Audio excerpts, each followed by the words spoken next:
Good morning, everybody. Happy Thursday. Congratulations for getting over the C1 exam hurdle. So that is now behind you. I hope it all went well for everybody. So that was all yesterday's exam.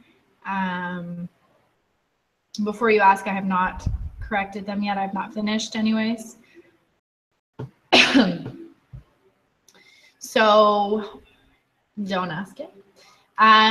Just a couple of things I want to go over before we start the new material for today. First of all, yesterday, I know you might have taken the afternoon off because you had just done an exam, but yesterday I posted some important things on here, on the classroom. So the first important thing was this notice that you were supposed to get yesterday. So this notice, that's important notice, is all about the final exam. Okay, so first important thing to note is that your exam is on Tuesday, July 18th.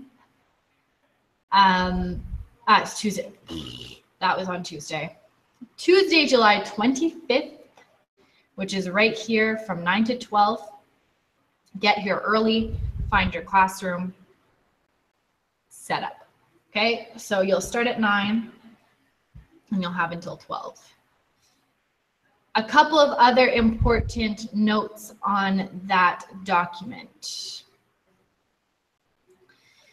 If you go to the top, it gives you a couple of important instructions. So all the exams are here.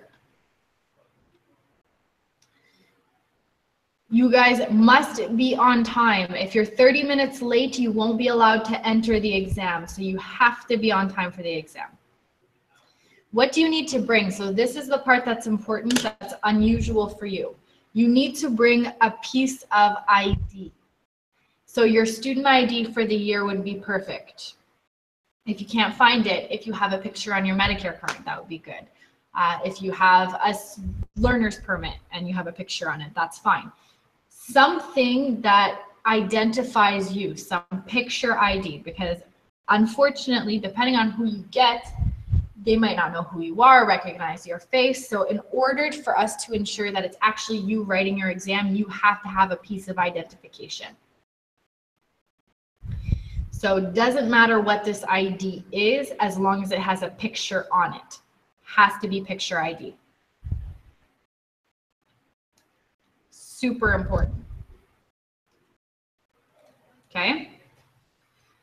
You need the usual. You've written an exam before. Bring your memory aid, all the writing stuff, your calculator, bottle of water, snack if you need, whatever you need, bring it. But so that's usual. You should be used to that. What you're not used to is the ID card. No, your tutor can't come and write for the exam for you. I hope that's a joke. All right. So the other thing that's important is you'll have access to your grades as of August 3rd. So that is the Thursday of the week after. So the same way you were checking your ministry exam marks for the CST year, you can go and check it through the same portal. So you have your login information and all that, and you will have your marks available to you as of August 3rd. You don't have to stay for the 3 hours. It's like a normal exam. Yesterday, it was just because it was during class time. So there are certain rules that we have to abide by for class time. But this is an exam, so you'll be let out after a certain amount of time. It's not like you can finish the exam in 40 minutes and then leave. If you're finishing the exam in 40 minutes and leaving, chances are the probability of passing is not super high. So you should be staying longer than that, but you don't have to stay for the full 3 hours. So there will be a time when they're like, okay, if you're done, you can leave, and you can leave. Are there any questions about that? So piece of identification, please, please, please, please, and please. Okay. I will be in either your room or the other class's room. I do not know which. They haven't scheduled it yet. But they're going to put the classes side by side. Okay. So I won't necessarily be in your room for the exam. I could be, I could not be, 50-50 chance at this point. But because the reason they're putting the classes so close together is that I can do a quick swap to come and answer any questions that you have. So I will be around to be answering questions. I'm not going to be accessible the entire exam, regardless of which class I'm in. But I will be available to answer some of your questions. I won't be answering any questions within the first 15 to 20 minutes because you need some time to look at the exam and go over some questions before you start asking questions. But I will be around to be answering your questions.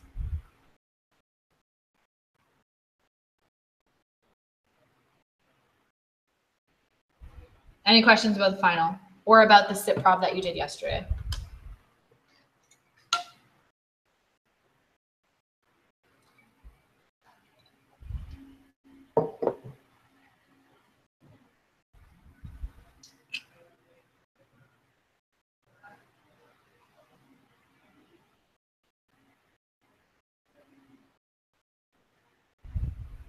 No? Cool. Are there any questions from assignments that you want to go over? Yesterday, I gave you feedback for assignment 10. So that was posted along with the solutions. I'll be doing assignment 11 today at some point. Assignment 11, question 2. That was the one we started yesterday, right? Or on Tuesday, I mean, excuse me.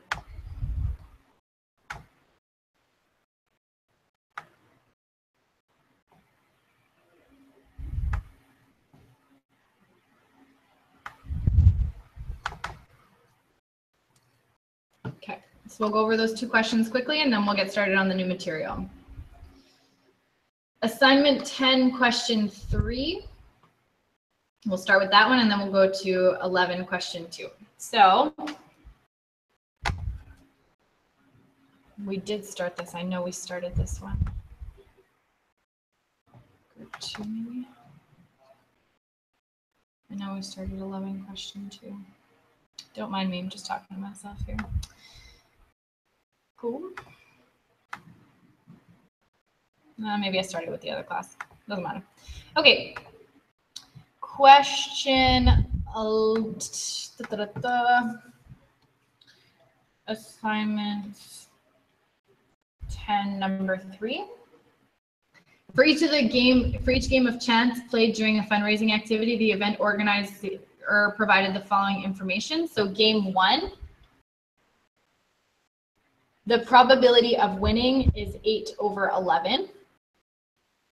2, we have, this is winning. The probability of losing is 6 over 11. For 3, we have odds 4 are 7 to 4. And 4 against are 5 to 6. So we have to compare to see which one has the greatest probability of winning. So essentially we need to change them all into probability of winning.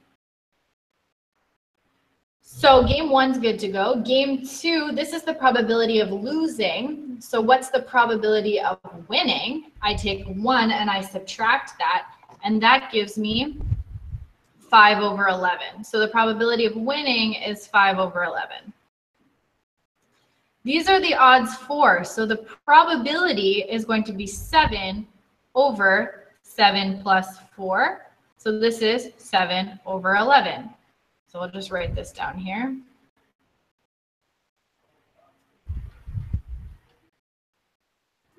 These are the odds against winning. So the odds for winning, I just take these and I flip them around.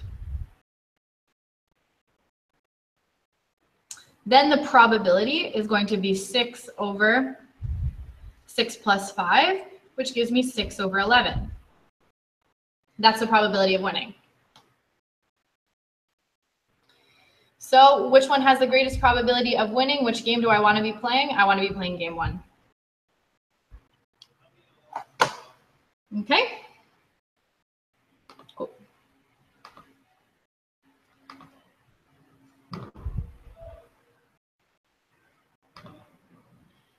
Assignment 11, number 2. This one's tricky. All right, insert blank page. We need a nice big rectangle. And I need 3 circles. Uno. Whoa. 2.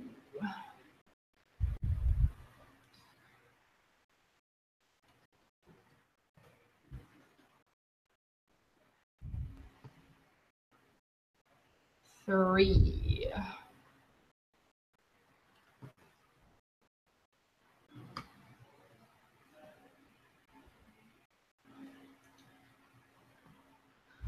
Okay.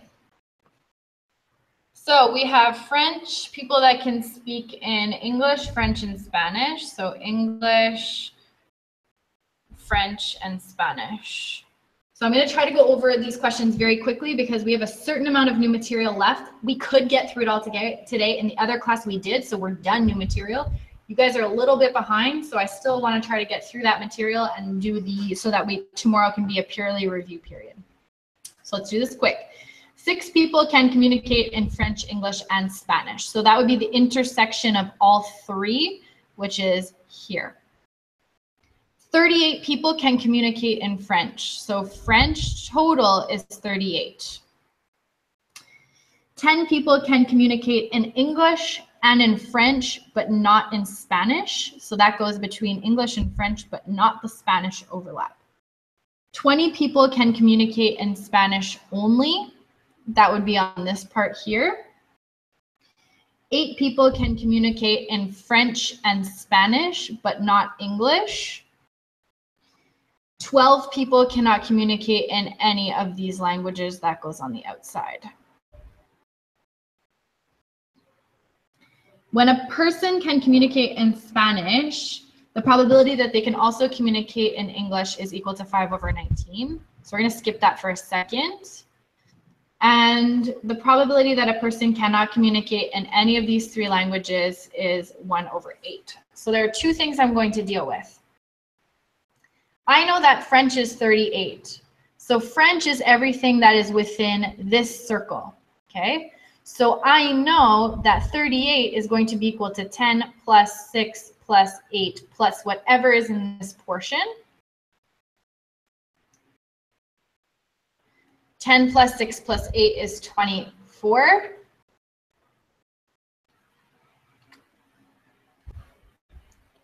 So the x is 14. So in this part of things, there are 14 people.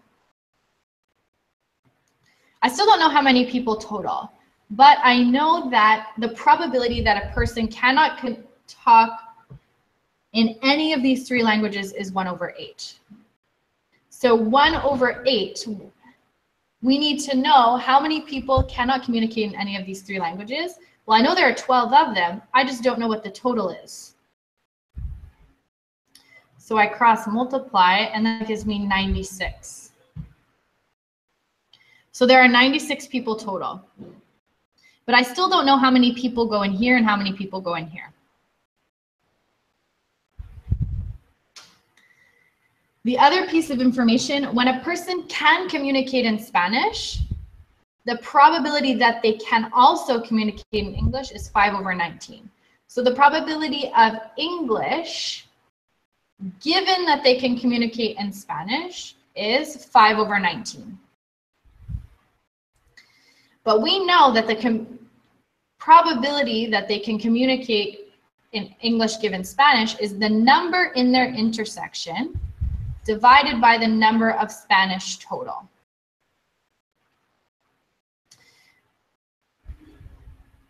How many people are there in the English-Spanish intersection? Well, that's X. So we'll call it X. X plus 6. How many people are in the Spanish bubble? Well, we have X plus 6 plus 8 plus 20.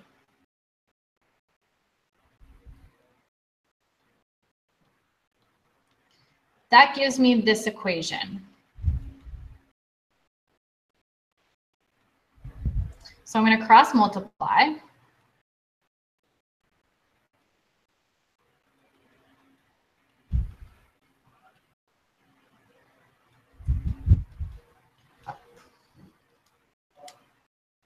It gives me 5x plus 170 is equal to 19x plus 114. So if I move this over and this over, I get 170 minus 114 gives me 56. 19 minus 5 is 14, and I divide by 14. That gives me 4.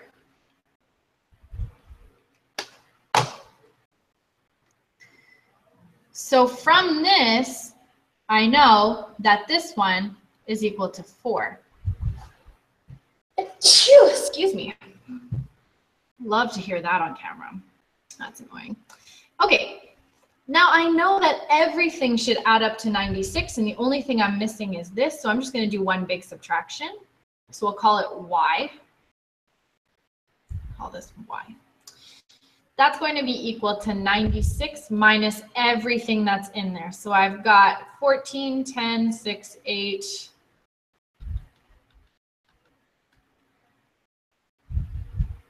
12, 20, and 4. What does that give me?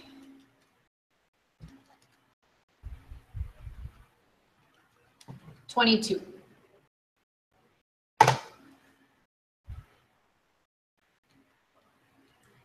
I now have a completed Venn diagram.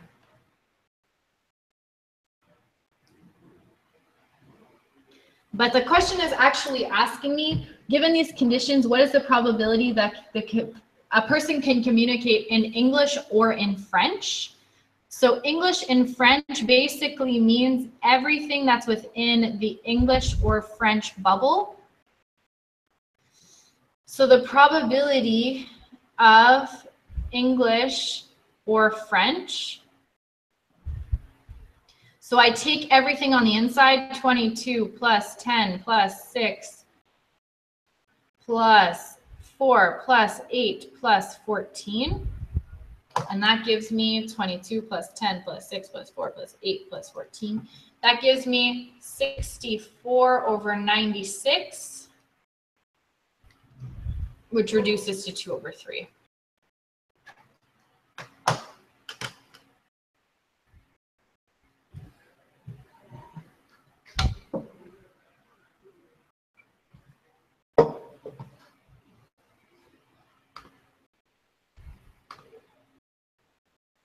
Okay, I'll take a look at assignment 11, number 3 quickly. A grade 4 class has 30 students. Ben compared the following probabilities. The probability that one of the 30 students chosen randomly is a boy. The probability that one of the 30 students chosen randomly is a boy, given that the student chosen wears glasses. So what you are going to do, because it says, first of all, it says boy and glasses. So just start making a double entry table, okay?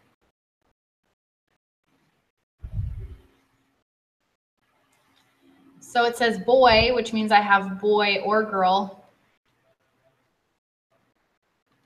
and total. And I have glasses and no glasses. And I know that the total is 30. So it says that he has the following conclusion. The probability of a boy is going to be less than the probability that the student wears glasses, given that he's a boy. No matter what. He is saying that no matter what this table actually looks like, that no matter what I do, I guess I can't wear GL, we'll say. No matter how I fill this table out, this is going to be true. So whenever, so first we're just going to write this out as boy is number of boys divided by total. And this is number in the intersection of glasses and boy divided by the number of boys.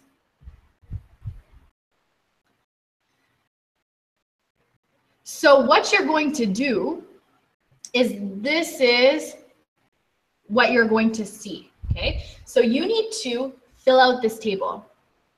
Now, when you have a question like this, when it says, is his conclusion true or false? I told you this before, 99% of the time it's false, and all you need to do is find a counterexample, okay? So for instance, I'm gonna start filling out the table with whatever numbers I want. So I'm gonna fill in, maybe there are 15 boys and 5 girls, and maybe there are 6 kids with glasses and 24 without. And maybe there are 3 boys with glasses. Okay, who cares? So then I check. The number of boys is 15 over 30. The number of the intersection of boy and glasses is 3, and the number of boys is 15. Is this less than this?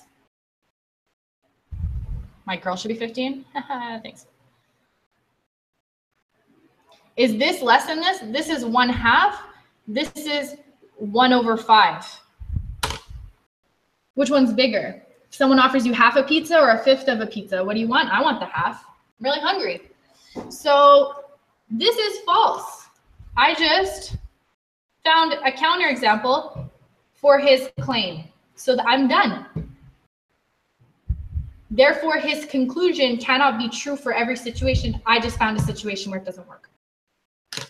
So when you have a, is this conclusion true or is this conclusion false type problem, you find a counterexample. Anything. I made those numbers up in my head. As long as they work in my double entry table, I'm fine. So I chose 15, which means this had to be 15. I chose 6, this had to be 24. I chose a random number here. That worked with the 15 and it worked with the 6. I could fill out the rest, but it really didn't matter.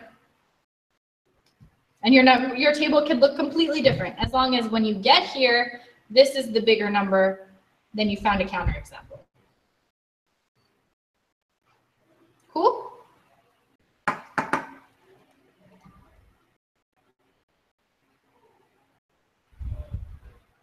Okay.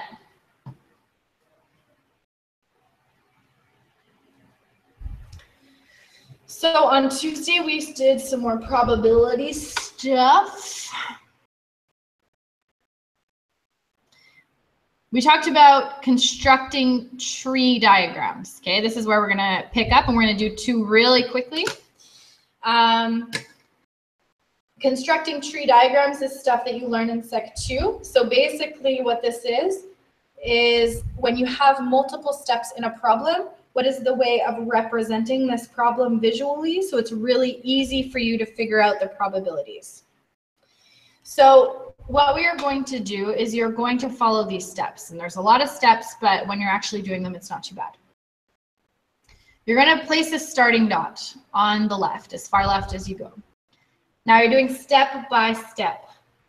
For the first step, you're going to create a branch for each of the different outcomes. At the end of the branch, at the end of the line, you just put the outcome.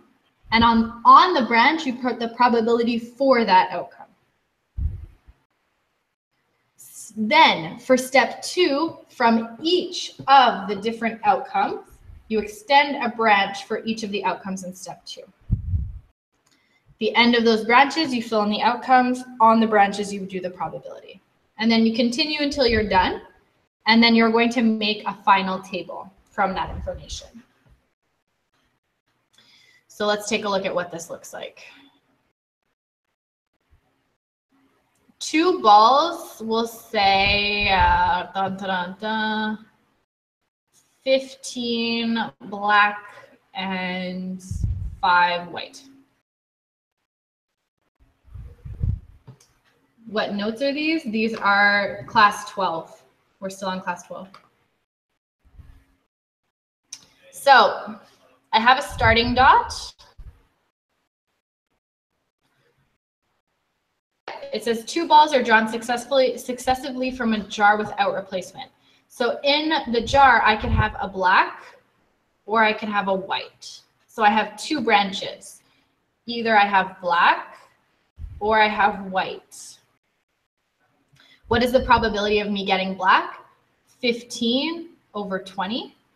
And the probability of me getting white is 5 over 20. So that's step 1. Step 2, I extend a branch from each of these outcomes to represent the steps in step 2. So step 2, I'm drawing another ball out of the bag.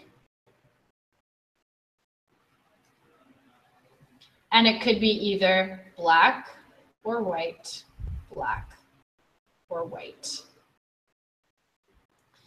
If I've pulled out a black ball here, then there are only 14 black left, and there are only 19 left in the jar.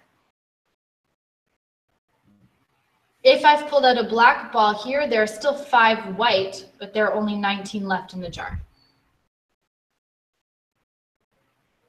Why? Because I don't put the ball back in. Without replacement means I don't put, whichever one I take out first doesn't go back in. So if I started with 20 and I remove one, now there are 19 of them.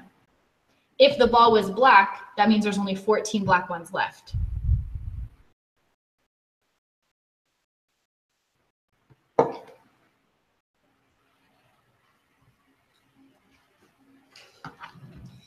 Same thing here. If I've removed a white ball, there are still 15 black left, but there are only 19 total. And here, if I've removed a white ball, there are only 4 left out of 19 total. So now I create my table, outcome, and probability. I'm gonna make this one smaller.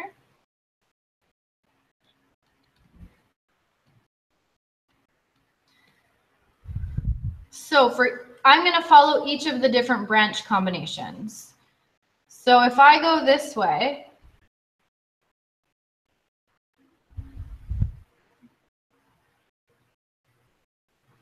what don't you understand?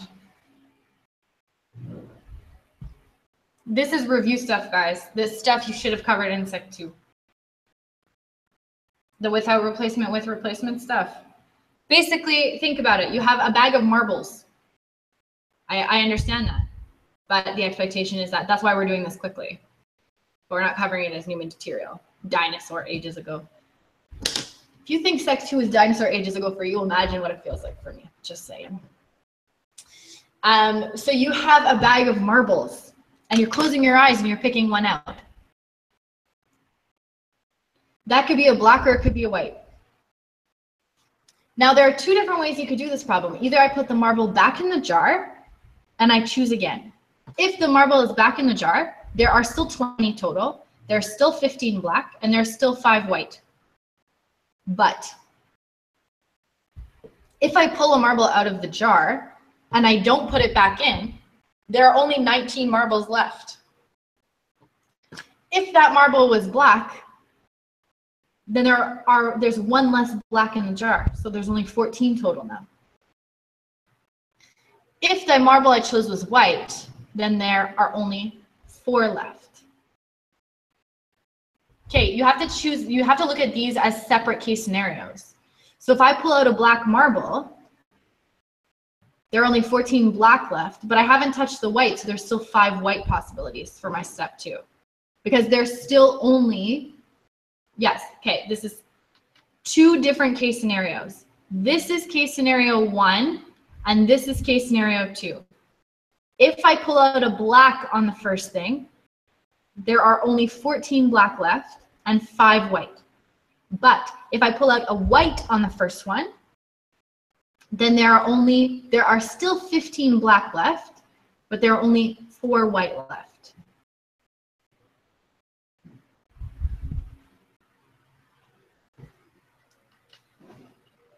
So now my outcomes, does that make sense? Okay. So then my outcome here is if I follow this branch, it's black, black.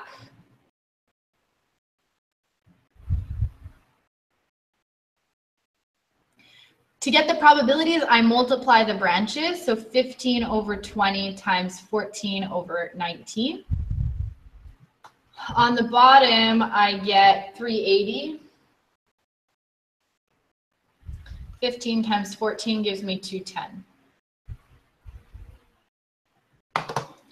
Then I follow this one and I get black, white. So I get 15 over 20 times 5 over 19. That gives me 75 over 380.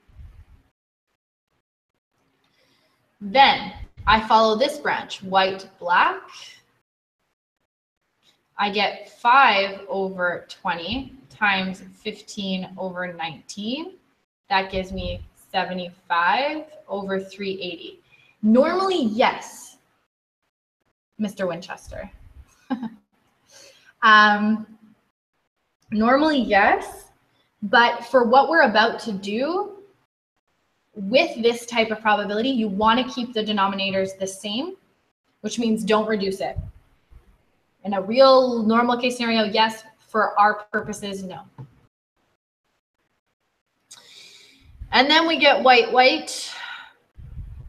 5 over 20 times 4 over 20, 19, sorry. And that gives me 20 over 380.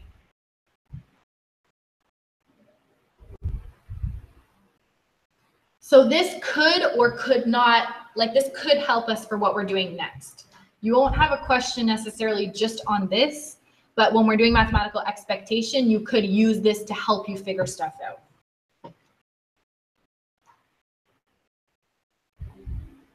We'll do one more quickly.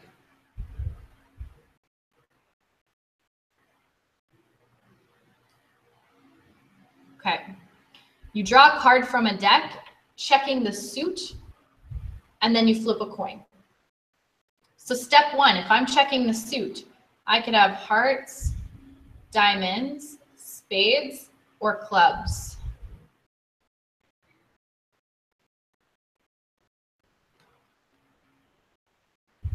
The probability of each of these happening is 1/4.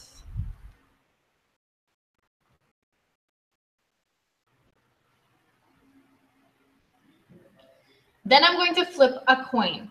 So if I get a heart, then I could get a heads or a tails. If I get a diamond, then I could get a heads or a tails. If I get a spades, then I could get a heads or a tails. And if I get a club, then I could get a heads or a tails.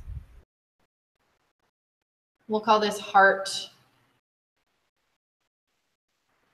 heads, tails, heads, tails, heads, tails, heads, tails. So it was 2 steps. So now I create my outcome and my probability table.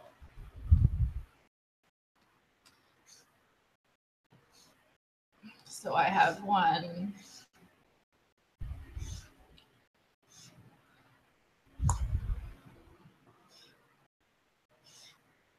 So number 1, I have heart and heads. The probability, whoops, I forgot to fill out my probabilities here. Half, half, half, half, half, half, half, and half. So my probability here would be 1/4 times 1/2, which gives me 1/8. Heart tails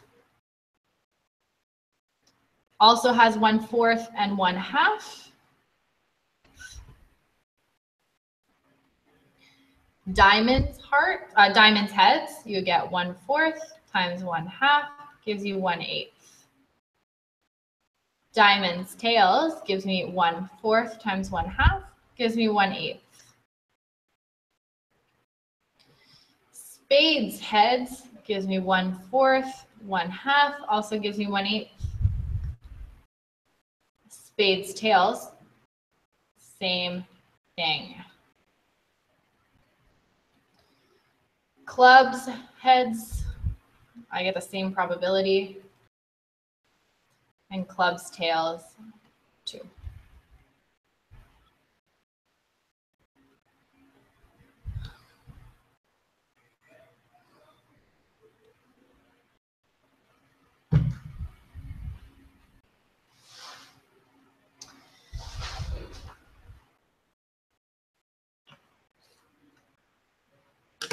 move on from here. There are a couple more examples if you want to look at them. And there are also some examples in the handout. But like I said, this isn't going to be tested in itself, but it may help us to figure out what we're going to be doing next. Okie dokie. Mathematical expectation. So this comes up as a Part C question often, okay? A random variable. So we talked about a random experiment, which is like rolling a die or spinning a spinner or flipping a coin. We have certain outcomes that we could have, but we don't know which one we're going to expect. What we can do from here is we could group these outcomes and make a game out of it. So you see these type of games at county, like the fairs that you see, like the traveling fairs or arcades or La Ronde, or some of them that we'll be looking at are potentially casino games. So these type of games. Now the idea is that depending on the outcome, you could win a certain amount or lose a certain amount. So the mathematical expectation is, on average, what would we expect to get if we played this game enough times?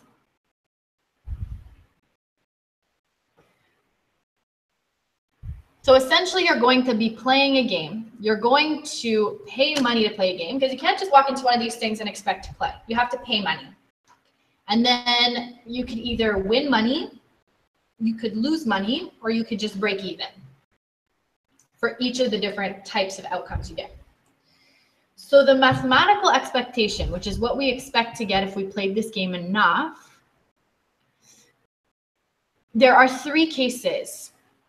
If the expectation is 0, that means on average, I would expect to break even, which is a fair game. If the expectation is positive, that means that on average, I would expect to gain money. So I want to play this game because it's favorable to the player, because on average, I'd be gaining money. If the expectation is negative, on average, I would expect to lose money. So I don't want to play this game because it's not favorable to the player, it's favorable to the house, meaning the casino or the arcade or the traveling fair, okay? How we are going to do this, we are going to be filling out a table. Now, if you have a problem like this and you make the table, you could get points. So make the table.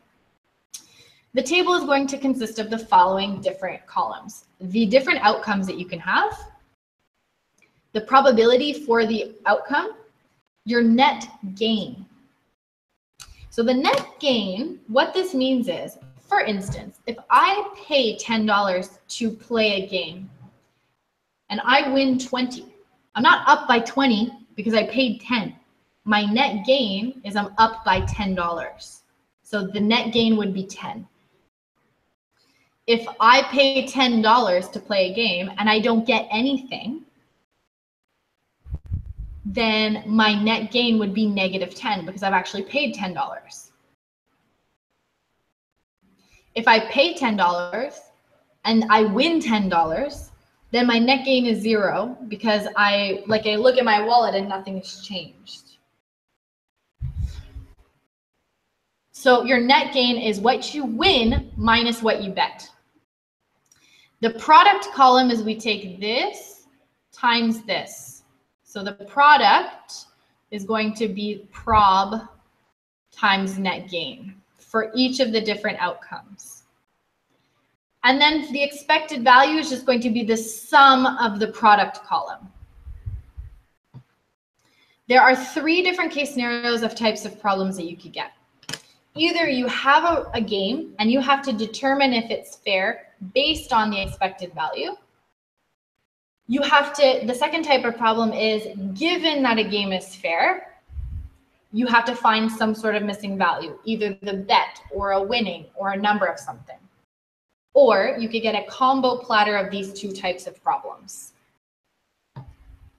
So let's take a look at what these kind of problems look like. Not full screen, I keep doing that, but I really don't want it to be full screen. Page width. There are 20 marbles of the same size in a bag, 3 red, 7 white, and 10 blue. The bet is $10. You are to draw 1 marble from the bag. If the marble is red, I win 30. If the marble is white, I win 15. If it's blue, I don't win anything. I just lose my bet. Is this game fair? So this is the type of game number 1. So I make my table. Outcome, probability, net gain, and product. So I could pick a red, a white, or a blue. So here we have red,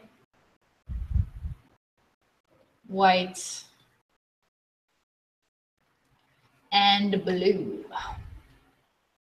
What is the probability of each of those happening? Well, I have 3 red out of 20.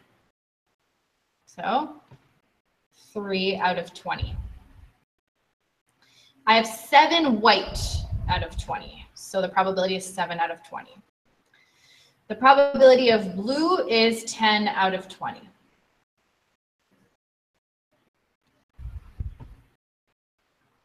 Now I look at the net gain. Red, I win 30, but I paid $10. So my net gain is actually only 20.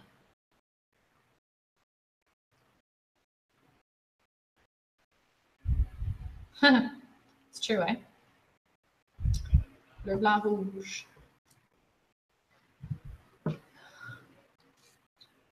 If I get a white, I win $15. But I paid 10, so really I'm up by 5. And if I get blue, I get nothing. Or America, that is true. Thank you, President Obama. Okay, so if I get blue, I get nothing. So I'm actually losing my $10 bet. Now what I'm going to do is the product column, I take 3 over 20 times 20, and do not lose your denominator ever. I know it seems silly, but don't lose it, and I'll show you why in the next problem. Then I take 7 over 20 times 5. That gives me 35 over 20. Yeah, there's a whole bunch of countries like that. And here I get 10 over 20 times negative 10, which is negative 100 over 20. Now my expected value is sum of last column. So that gives me 60 over 20 plus 35 over 20 minus 100 over 20. And the reason you keep these denominators is because it makes it easy for you to add. And we'll see why it's super important later. So this gives me an expected value of negative. I don't even care what the number is. I care that it's negative. What this means is this game is not favorable. There's no T in favorable. Favorable to the player.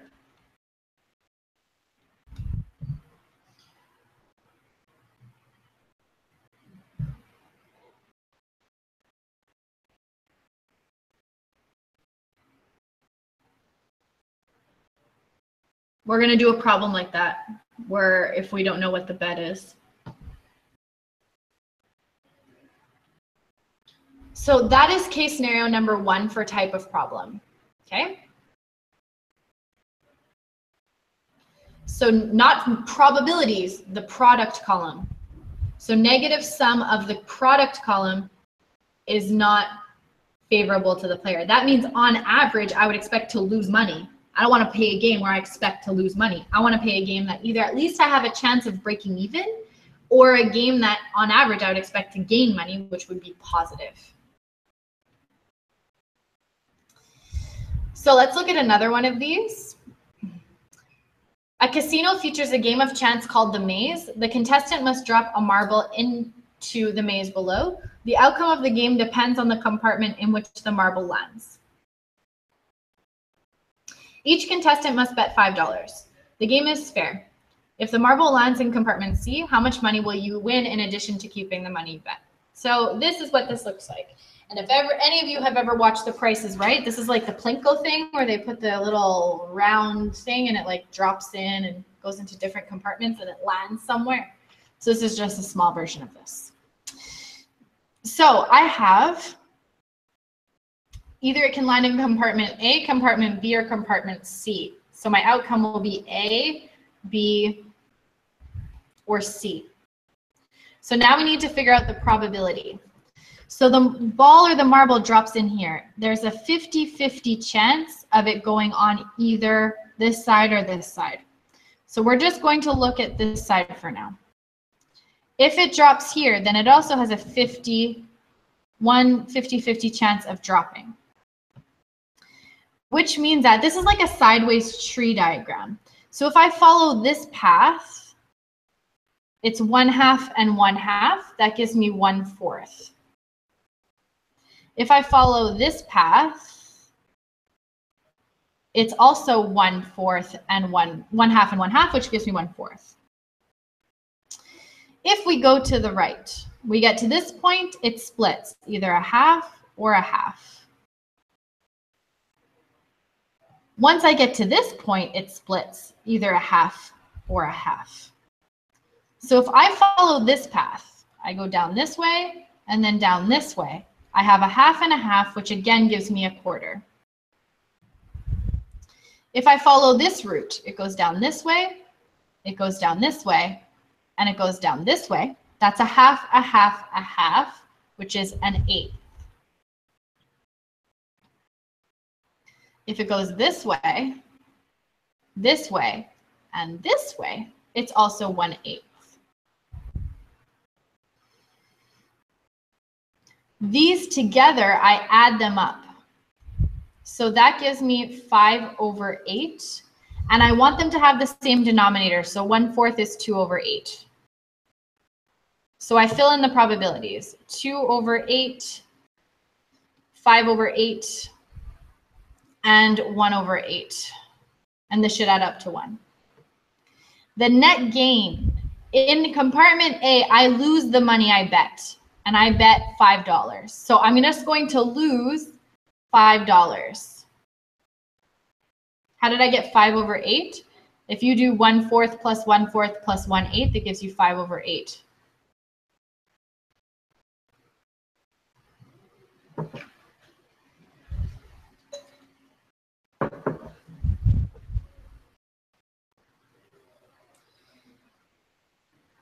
Compartment B, I keep the money I bet.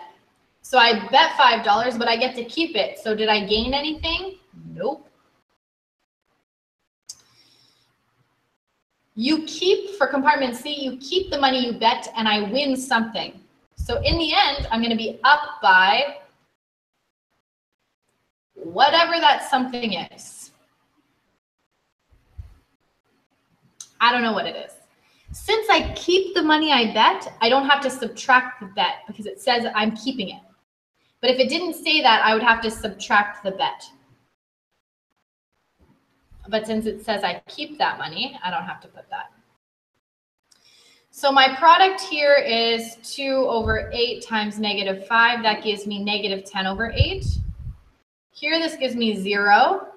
And this gives me 1/8 times x, which is x/8. Now, in these problems, what you do, how did I get -5? It says I lose the money I bet. I bet $5 and I lose it. So if I look at my wallet, I'm down $5, which means -5.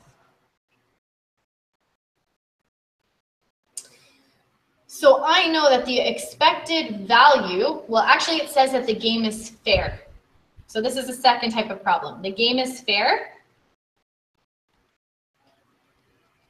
So the expected value is 0. Writing this sentence can get you points.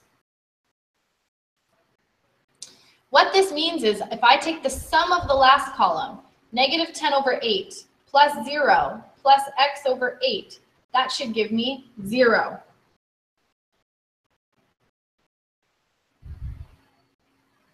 So I'm just going to get rid of that 0. The reason you keep the denominator is because If I have the same denominator, I can do this trick, and if I don't, I can't. If I multiply this whole equation by the denominator, then they go away. So this distributes to every term. So it cancels with this one, which leaves me with -10. It cancels with this one, which leaves me with x. And 8 times 0 is still 0. Moving this over, I get 10.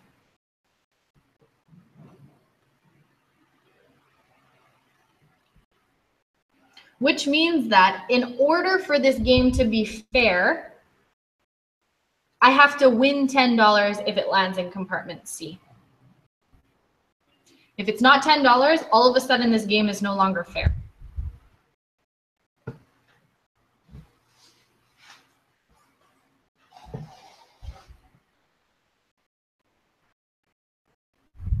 So those are the two different case scenario for types of problems that you can have. We're going to look at 2 or 3 more just to practice. And sometimes, like in your assignment and in 10-point questions, what they like to do is assignment 12.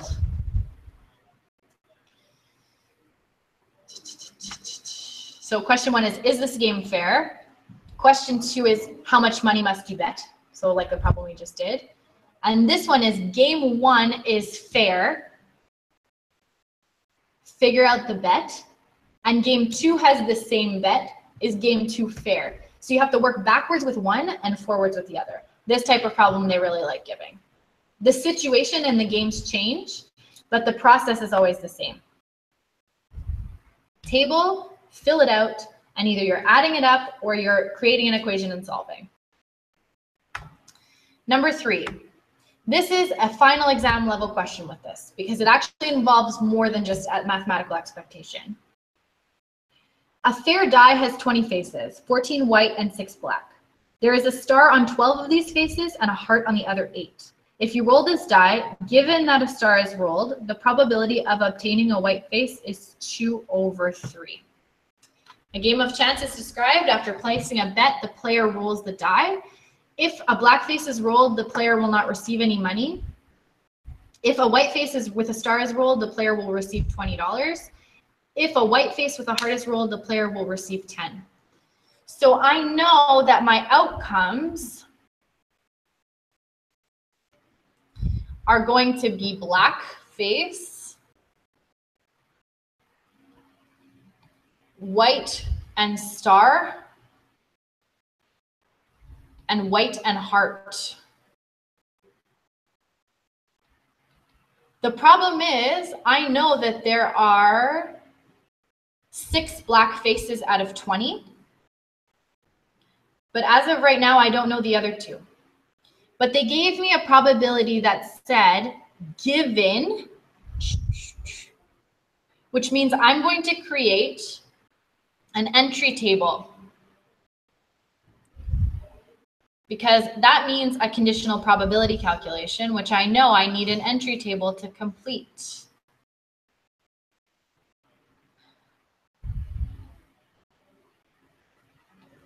Total. There are 20 different faces. I could get black or white. I could get heart or star. So there are 6 blacks, and 14 white. There are 12 star and 8 heart. 12 star and 8 heart. Now, they also say that the probability of obtaining a white given a star is 2/3. So the probability of white given a star, so we'll start there, given a star. We know that this is going to be the number of the intersection, white and star, which is this, white and star, over the number of stars. So I know this probability is 2/3. I know that the number of stars is 12. What I don't know is the number of white stars. So I'm going to put an X here. So I just cross multiply. 24 equals 3x. So x is 8. So now I can finish filling out this table. This gives me 8, which means this is 4. This gives me 2, and this gives me 6.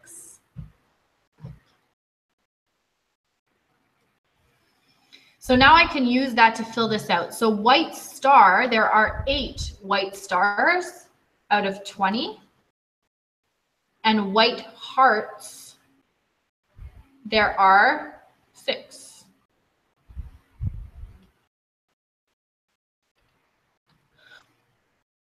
Now I need to go back to my net gain. It says I bet a certain amount of money. So my bet is going to be X. If I get a black face, I don't get any money. So essentially I paid X dollars, but I didn't get any money, so I'm losing X dollars. So my product is 6 over 20 times negative X, which gives me negative 6X over 20. If I get a white star, I receive $20, but I've paid X dollars to play. So it's what I get minus my bet.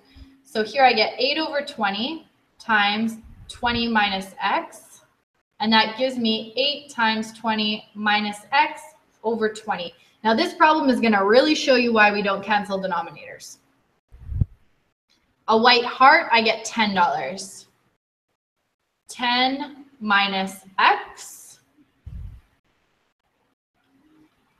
So I get 6, 10 minus X over 20. Is everyone good so far?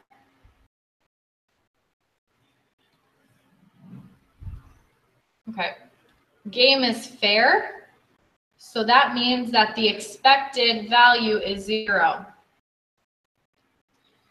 So I take the sum of the last column, negative 6x over 20 plus 8, 20 minus x over 20 plus 6, 10 minus x over 20 should be 0.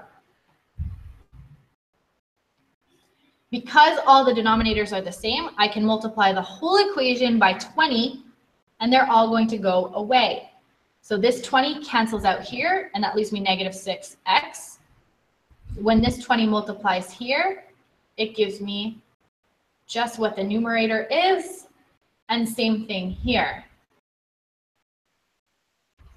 Equals 0 times 20 is still 0. So if you decide to reduce and you don't have the same denominator, you're going to have to do something completely different. So just don't do it.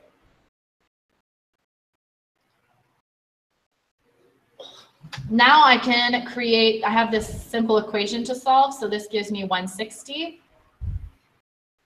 minus 8x plus 60 minus 6x. I'll put all my x's together. So I get negative 20x plus 220 equals 0. This moves over. So 220 is equal to 20x. And if I divide by 20, I get 11. So in order for this game to be fair, I had to bet $11. I did multiply the 0 by 20.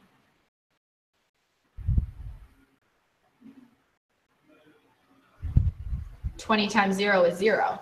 So when you put these together, 0 times 20 still gives me 0.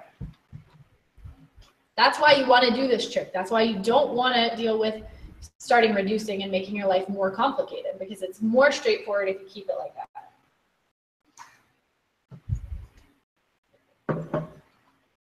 No problem. I'd rather you ask than be confused. We ready for one more? Maybe two more? We'll do one more and then we'll see how we feel.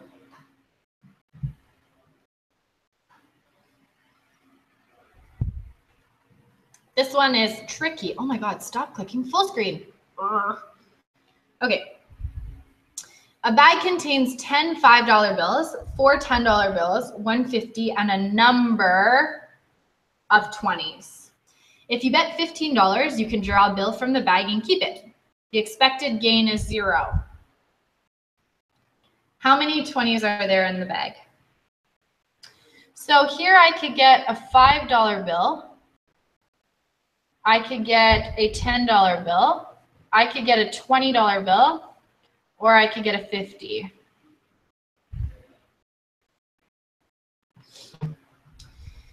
Here is the issue.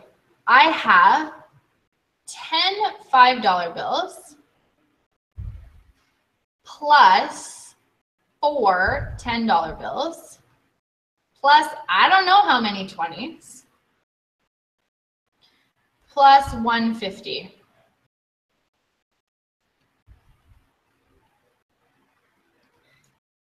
That gives me a total of X plus 15 as my total.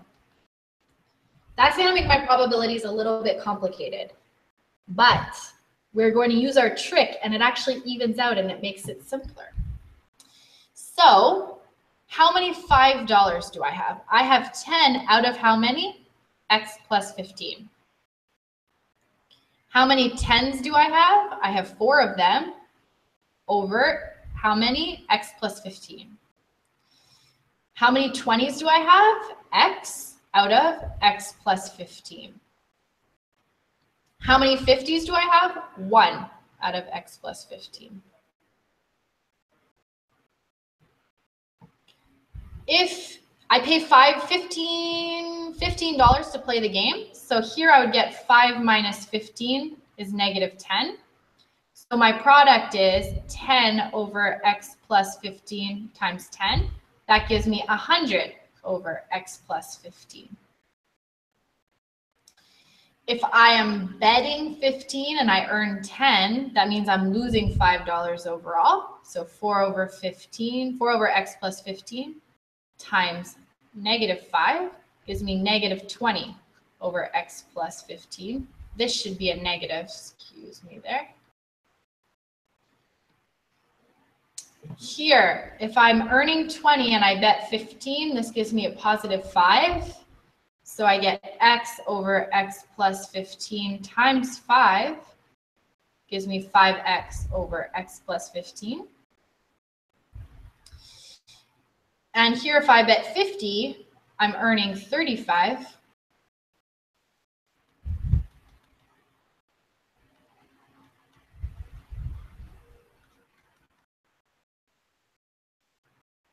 Okay. So the game is fair. So the expected value is 0. So I sum them up. Negative 100 over X plus 15 minus 20 over X plus 15 plus 5X over X plus 15 plus 35 over X plus 15 should equal 0. Now, you get to this point and you're like, that is horribly ugly. I don't want to deal with that. But your denominator trick still works. It doesn't matter what the denominator is. So I multiply the whole equation by X plus 15, which means that this X plus 15, when it's distributed here, cancels and leaves me with negative 100. This X plus 15, when it's distributed here, leaves me with negative 20. This X plus 15, when it's distributed here, leaves me with 5X. And same thing here. And anything times 0 gives me 0. And all of a sudden, I have an equation that's not so scary to solve. So here, when I put the numbers together, I get 85 in the negative. If I bring the 85 over,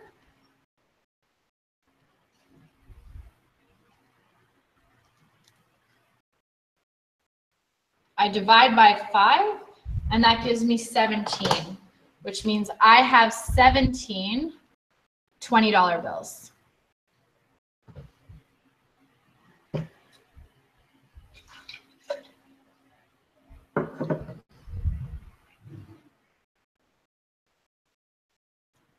How are we feeling? Do we need to see one more, or we're feeling confident with this?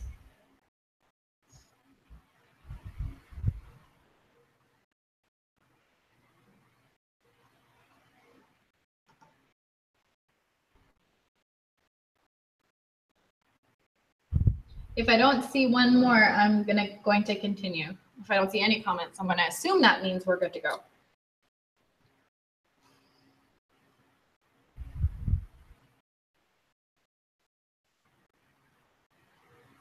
Okay, if I don't see any comments indicating that we're not ready, I'll assume we're good to go. One more, good to go. Come on, let's go.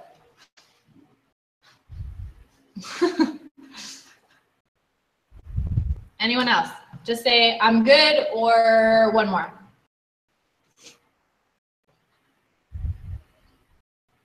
Good, good, good. Cool. Okay, so basically, we'll take that as an I'm good since I haven't seen any one more. The handout that you have for class 12 is all mathematical expectation stuff. I apologize for how the scanner scanned this. I don't know why the printer, half the stuff I scanned looked perfect and then this one looked like this. Anyways, so they're all about fair game. And either given that it's fair, find like the bet or the number of something, or is this game fair? So you just have a whole bunch of problems to do like that. But more importantly, you do have this to fill out, which are the exam type questions like that. So do this first. These are really, really good practice for that.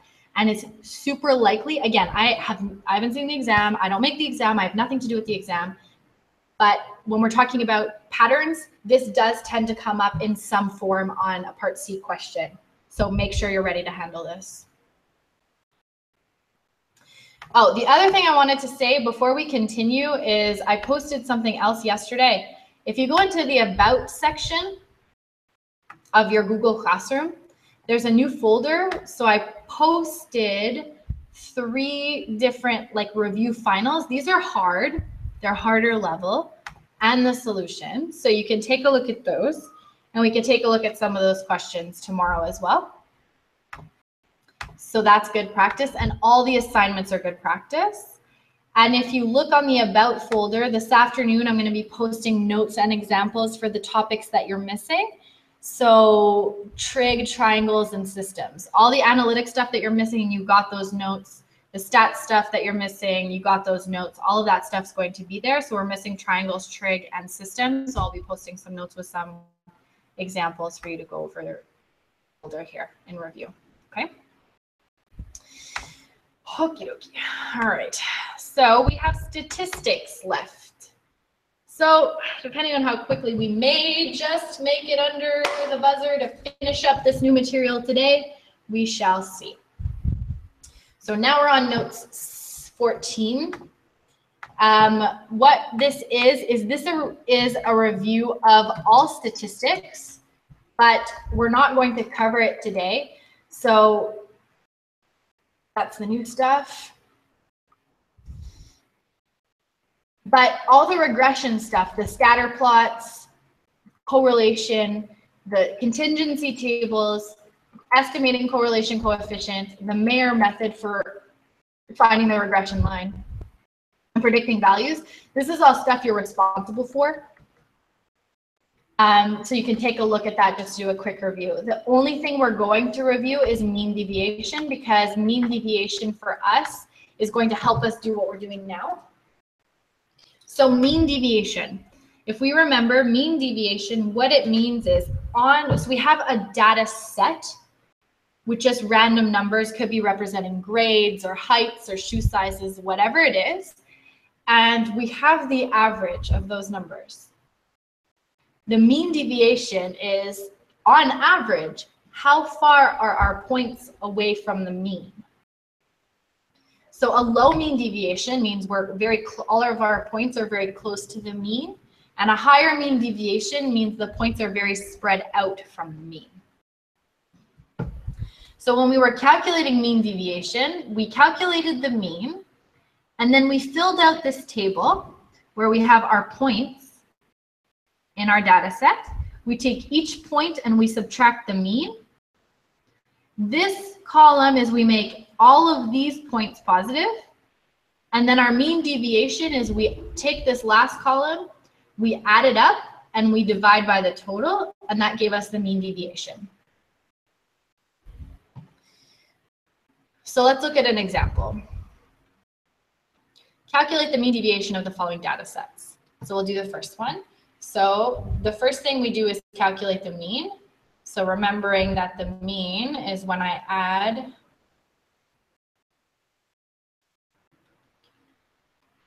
all of my numbers up and I divide by 1, 2, 3, 4, 5, 6. So that gives me, if I remember correctly from my last class, it gives me 80.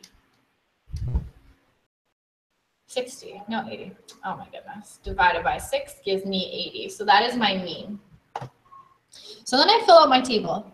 So this column here is not necessary. If you didn't use it, that's fine, but it just helps me keep a place marker so I know I have 6 points. So it makes sure I don't lose anything. So 60, 70, 80. And 85, 90, 95, eh? Good. 85, 90, 95. So in this column, I take each of the points and I subtract the mean. So 60 minus 80 gives me negative 20. 70 minus 80 gives me negative 10. 80 minus 80 gives me 0. 85 minus 80 gives me 5. 90 minus 80 gives me 10. 95 minus 80 gives me 15. And now the last column is I take all of these numbers and I just make them positive.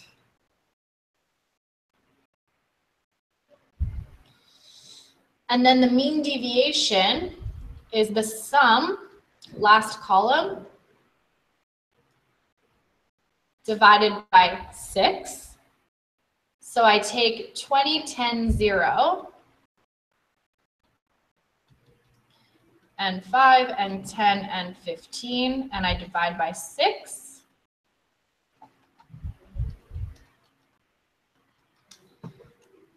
And that gives me 10. So this is a pretty high mean deviation, and what that means is my data points are pretty spread out. This is all the review we're doing on mean deviation. There are more examples that you could do here to practice, and there are some in the review package, but we need to move on. Okay, so this is mean deviation. This still comes up in like the same way you expected it in a part in your CST class, where it could come up in like a part A, B, C, who even knows? You have to be able to handle this. Okie dokie. So what are we doing that's new? Variance and standard deviation. It is very similar. The process is very similar to that of mean deviation. So the variance is the average. So the mean deviation was the average of the deviations from the mean. So this column, we call this column the deviations. So then we took the average of the deviations. The variance is the average of the squares of the deviations from the mean. So instead of our last column just turning it positive, we're going to actually take this column and we're going to square the number. And then to find the variance, we just add this up. And then we're going to divide. But there are two different case scenarios.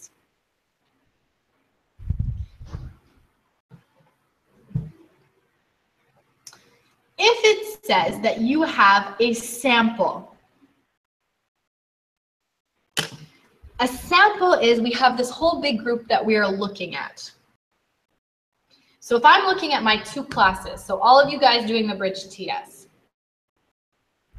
for some whatever, the hours you study for your final. But I'm only going to look at your class. That's a sample of my entire population. If it says sample, and it will say sample or population, then instead of dividing by n, you divide by n minus 1. And you use the symbol S to represent your variance. If it says population, you represent this by sigma. This is a Greek letter of the Greek alphabet. And you divide by n as normal. No matter which case you do, to get the standard deviation, you're just going to square root the variance. So a higher standard deviation means the more the data is dispersed from the mean. A higher variance indicates this as well, but it's harder for us to interpret. So we want to interpret the standard deviation. And we're going to see, after we just practice calculating standard deviation, what this is used for. So it is the same. Calculate the variance in the standard deviation of the sample. So nothing about the table changes. So at first I find the mean, 17, 18, 25, 19, 25, and I'm dividing by 5. So my average is 20.8. And now I fill out my table as per usual. 1, 2, 3, 4, 5, 17, 18, 25, 19, 25. Now for each of these, I subtract the mean. 17 minus 20.8 gives me negative 3.8. 18 minus 20.8 is negative 2.8. You don't have to show the work in this table. As long as you put the headers in there, you're fine. So this 25 minus 20.8 gives me, hold on, 4.2. This is negative 1.8, and this is 4.2. Now you're going to make the last column. You're going to take these numbers and you're going to square it. So that gives me 14.44. So that's negative 3.8 squared. Negative 2.8 squared gives me 7.84. 4.2 squared gives me 17.64. 1.8 squared gives me 3.24, and this gives me 17.64 as well. This last column should all be positive, because when I square something, I should get a positive number. So if your calculator is giving you a negative, use brackets. So now, this variance, because it is a sample, we use this one. So we represent it by s squared, and we use n minus 1. So s squared is sum last column divided by n minus 1. So that gives me 14.44 plus 7.84 plus 17.64 plus 3.24 plus 17.64 divided by 5 minus 1. So we add that all up.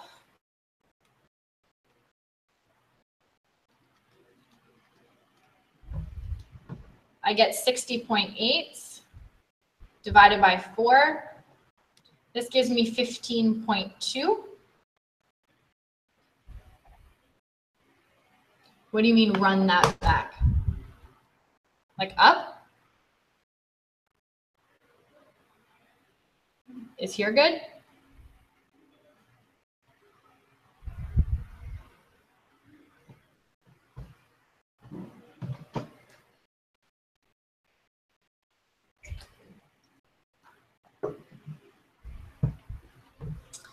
So now the standard, I don't know what that means.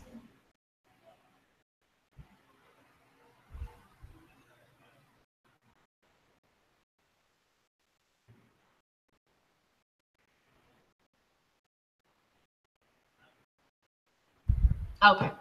All right, so now the standard deviation, if the variance is 15.2, all I do to get the standard deviation is I square root it, and the standard deviation, root of 15.2, is 3.9. So this isn't the mean deviation, this is the standard deviation.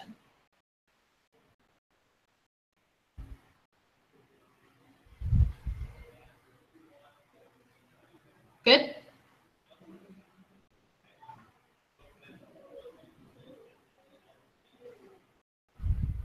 Okay, let's do another example.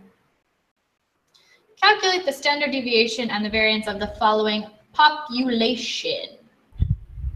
So I find the average, and I'm doing this the lazy way. So 5 plus 18 plus 10 plus 12 plus 15 divided by 5 gives me 12. So filling out my table. 1, 2, 3, 4, 5. 5, 18, 10, 12, 15. If you want to show your work in this table, you can. If you don't, you don't have to. As long as you put these headers on, you're fine. So this is -7. This is 6, -2, 0, and 3. I take each of these numbers and I square them. That gives me 49, 36, 4, 0, 9.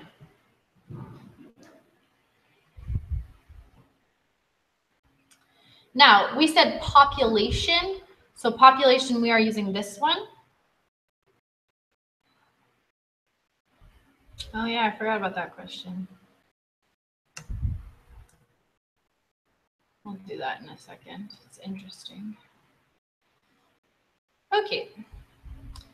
My standard deviation, which kind of looks like a 6, but it's not a 6. The third column, I take each xi and I minus the mean. The mean is 12, so that's -7. 18 minus 12 is 6. 10 minus 12 is -2. 12 minus 12 is 0. 15 minus 12 is 3. So I take the sum of the last column divided by n in this case. So I get 49 plus 36 plus 4 plus 0 plus 9 divided by 5. That gives me 98 divided by 5, which is 19.6.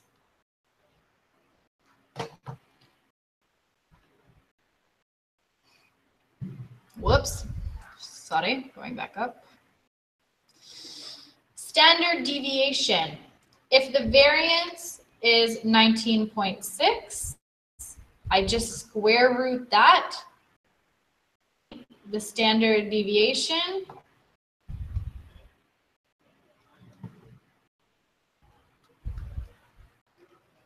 And I get 4.43. Where did I get this 5 from?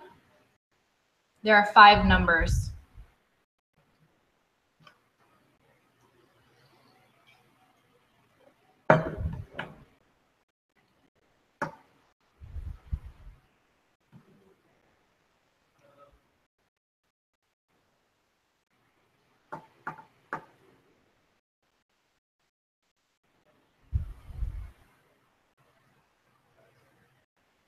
Questions?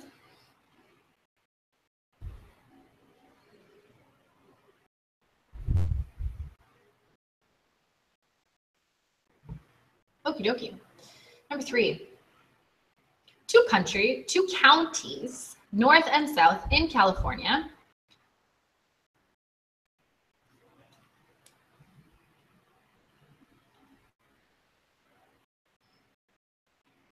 have problems with earthquakes, which are measured on the Richter scale from 1 to 10. Higher means more severe earthquakes. Has a mean of 5, but a standard deviation of 1.5.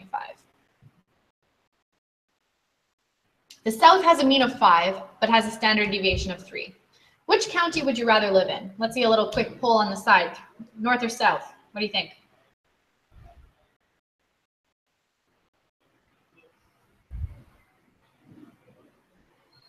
No one? No one has an opinion. Uno.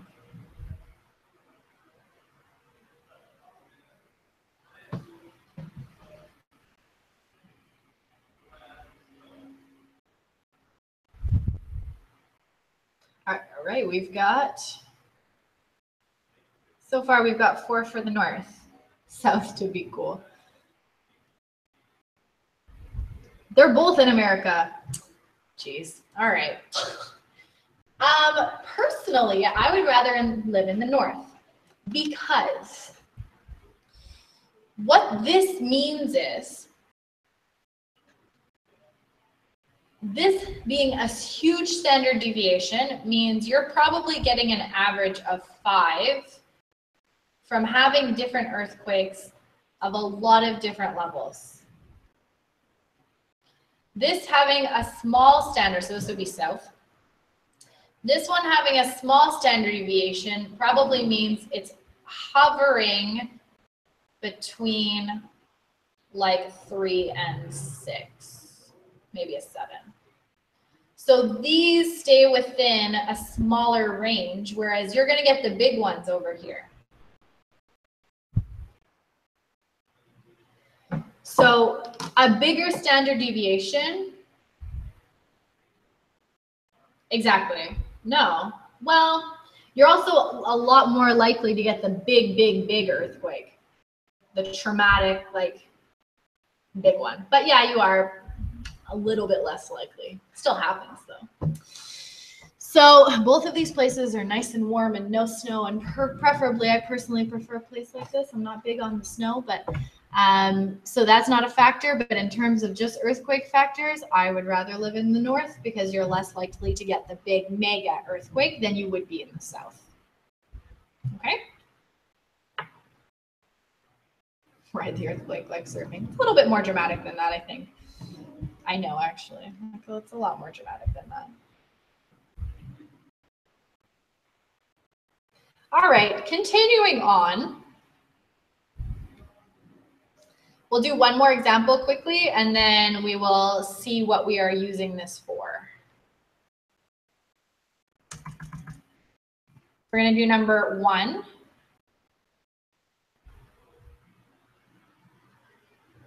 But we're just going to change this to population. Pop.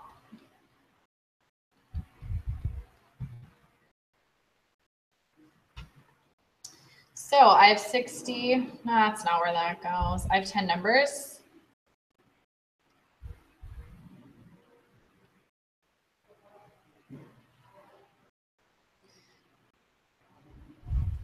These numbers are 60, 70, 65, 80, 85, 70, 65, 80, 50, and 95. So I find the average, you showing all your work, me doing it quickly like this.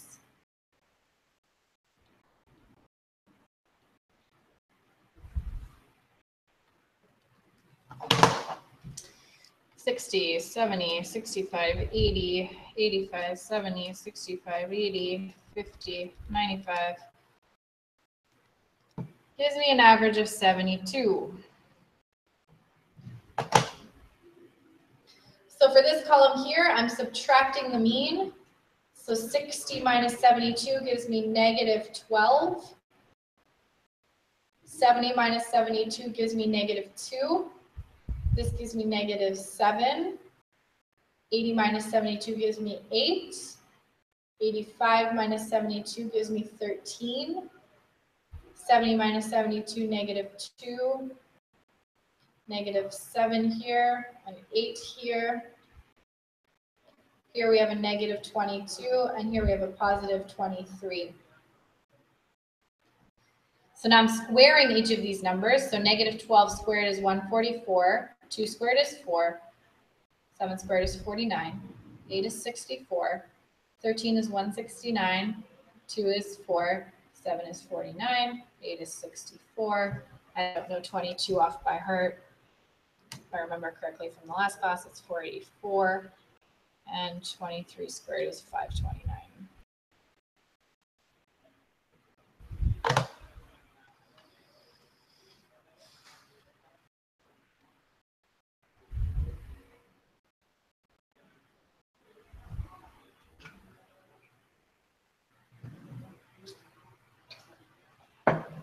Okay. Population, so we are using this symbol. I'm just going to sum it up. So 144, 449.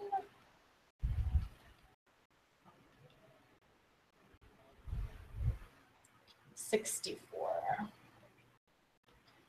169, 449, 64, 484, and 529. And all of this is going to be divided by 10.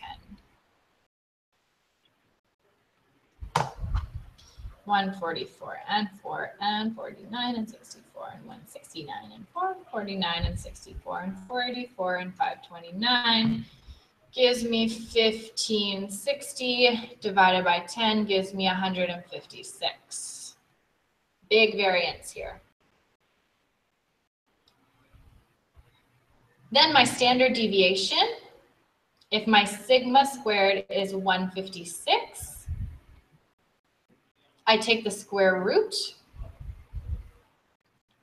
and that gives me 12.49. So this is a huge standard deviation.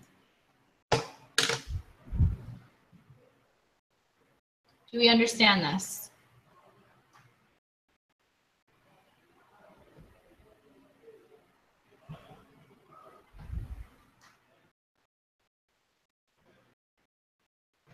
Yes, no, maybe so.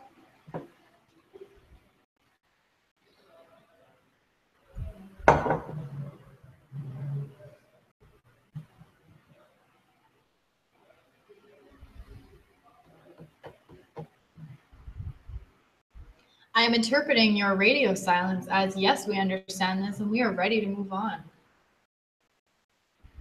So there's mean deviation, standard deviation, and variance. And that's it.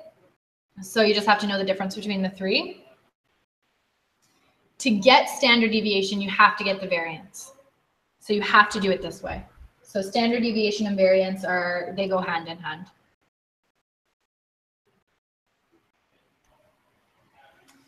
So we have one little last thing to do, and the calculations are very straightforward.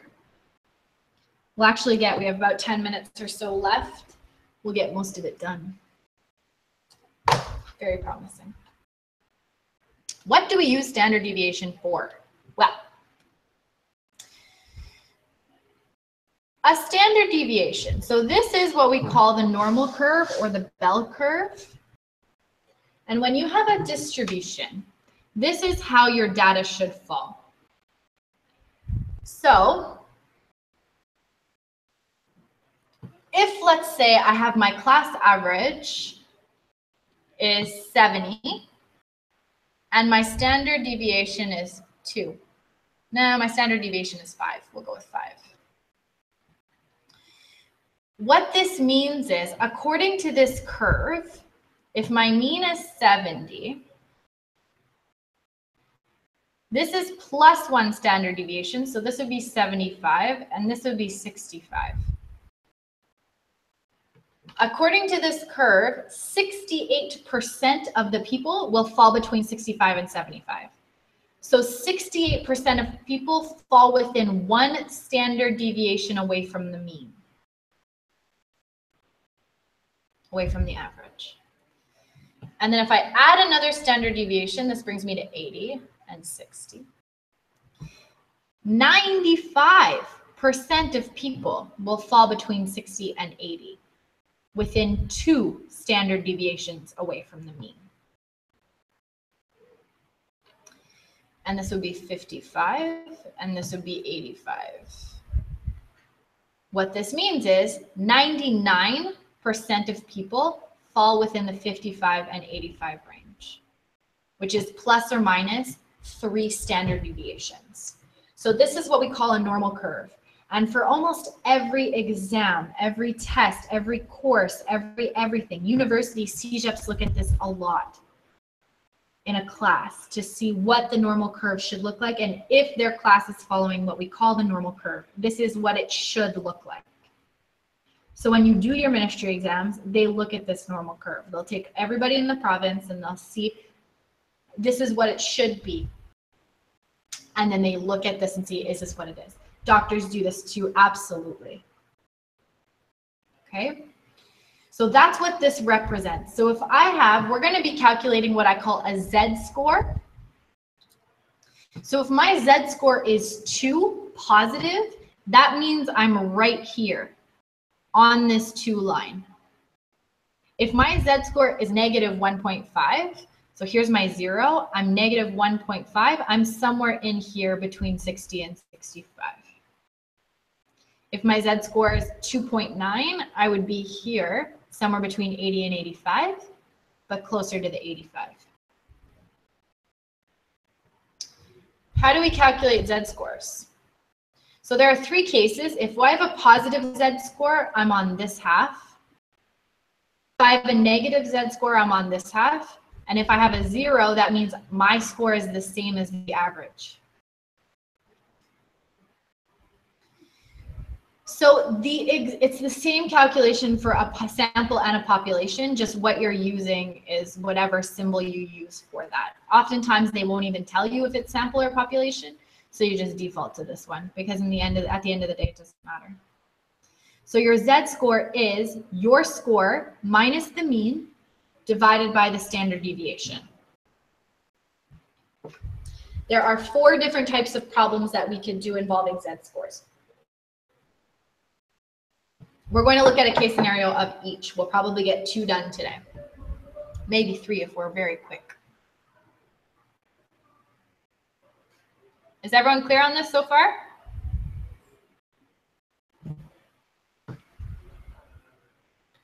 Marcus got 75 on his last math test. If the class average was 70 and the standard deviation was 10, what was his Z-score? So I start off with the formula. My Z-score is my mark minus the average divided by the standard deviation. So his mark was 75, the class average was 70, and the standard deviation was 10. That gives me 5 over 10, which is 0.5. So his Z-score is 0.5. Which means that if we go back to this for a second, he falls somewhere here for his case scenario.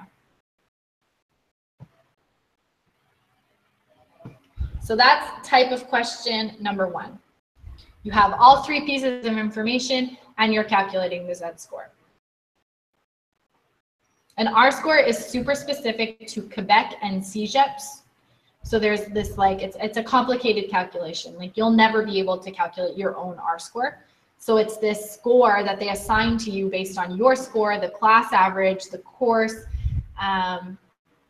There's a specific constant number that they use to do this calculation. Very, very complicated stuff, but it does relate to the class average and all of that kind of stuff. So that's what you get. Instead of like getting an average or a GPA or whatever in CEGEP, they use an R-score. So higher R-score is better. And then your R-score determines what kind of program you could get into in university. Okay, case number 2. Kim's Z-score on her last test was negative 1.5. If the class average was 80 and the standard deviation was 8, what was her score? So Z-score is her mark minus the average over the standard deviation. So I'm going to plug in what I know. I know that her Z-score was negative 1.5. I don't know what her score was, so I'm going to leave it as X. I know that the class average was 80 and the standard deviation was 8. So I'm solving for X, so I bring this up and it multiplies. So 8 times negative 1.5 gives me negative 12. And I bring this over, 80 minus 12 gives me 68 is her score.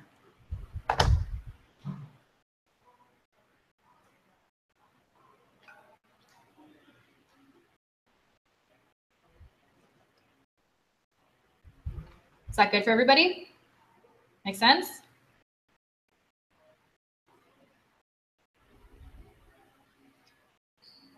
Skip to number 4. Next page. Haley got 96% on her last math test and her Z-score was 3. If the standard deviation was for her class was 6, what was the class average? So this is case scenario number 3. Z equals X minus X bar over standard deviation. So her Z-score was 3. Her mark was 96. I don't know the class average, but I know that the standard deviation was 6. So I multiply this up. 18 is 96 minus her class average. I'm going to bring this over here and this over here. So the class average is 96 minus 18. And that gives us 78 as the class average. There's no bar on 78. What am I doing? That's case scenario number 3 for a type of problem. If you just bear with me for 2 more minutes, I can finish case scenario number 4 and we're done. Okay? Bear with me for 2 more minutes. Tasha got 86 on her last math test and her Z-score was 1.3. If the class average was 73, what was the standard deviation for the class? Z equals X minus X bar over standard deviation. So she got standard deviation of 1.3. Her mark was 86. The class average was 73, and I don't know what the standard deviation is. So 86 minus 73 gives me 13. And then I could swap these. So the standard deviation is going to be 13 divided by 1.3, which gives me 10. And that is 4th case scenario.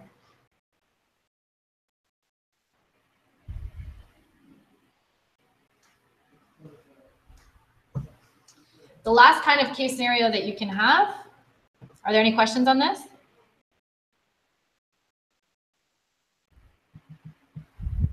The last case scenario you can have is the following. It'll take us just 1 more minute to complete this problem. David and Eddie are in the same math class. The class average on the last test was 72.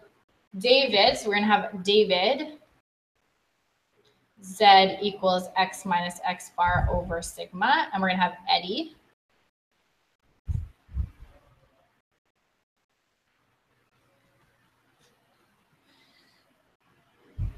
so for David, he got a Z-score of 1.5. His mark was 87, and the class average was 72.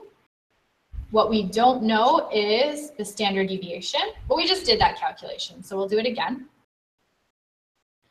87 minus 72 is 15. I swap these. So the standard deviation is 10. For Eddie, his Z-score was 1.2. We don't know his result, but we know that the class average was 72 and that the standard deviation was 10. So here I multiply, that gives me 12. And if I bring this over and I add it, it gives me 84. So Eddie's score was 84.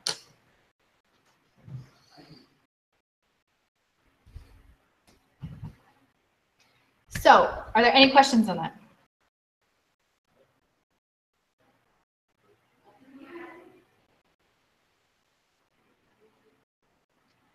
All right, if there are no questions, I want to congratulate you. We are officially done the new material. That is it.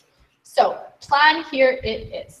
This afternoon, I'm going to post some practice problems for the stuff that we didn't cover together, but you're still responsible for, like, what's it called? Trig and triangles and systems and stuff like that. The stats package that you have for today includes review for the other stat stuff, so you could just practice that for your stat stuff, and the analytic geometry was the same thing. So you have tons of stuff that you can practice. Tons and tons and tons.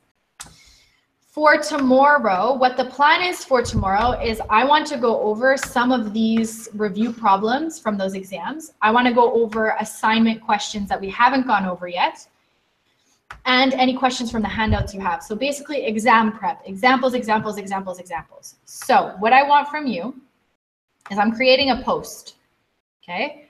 Questions for review. And on this post, I want you to comment assignment 4, number 2, handout 5, number 6, quiz 3, number 7. There's no 7 on quiz 3, but you kind of get the picture. I'm going to pin it to the top, don't worry. It doesn't let me pin it to the top, but when your handouts are done, I'm just going to bring it to the top, and then it'll just be the top one. So just keep posting questions like that, and then tomorrow morning, I'm going to take a look, and I'm going to write down all those questions, and I'm going to try to organize it. That way we can go through them as efficiently as possible and hit up as many of those questions as possible. So tomorrow is basically what you need, review, prepping to make sure you're ready for your final exam. Reminder that that's on Tuesday, and that you need a piece of photo ID to bring with you. Student ID, Medicare card, don't care, as long as it has your picture on it. Is this good for everybody? We ready for review? We relieved that we're done the new material? Not too bad for today, prob and stats. All right, thank you for bearing with me for the extra 5 minutes. It was well worth it. We are officially done.